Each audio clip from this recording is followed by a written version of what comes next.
Hello everyone, I will introduce one to you today. The high-end version produced by our factory, Shanding SD45U. This excavator.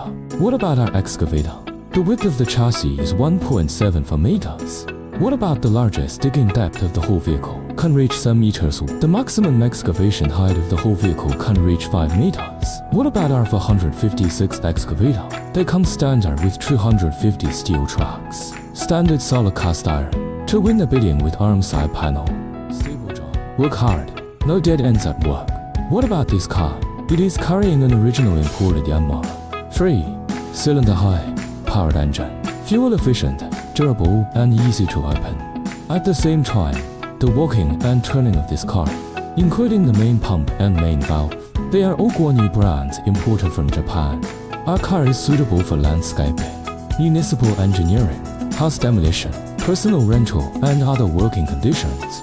If you need this excavation, the boss can contact you.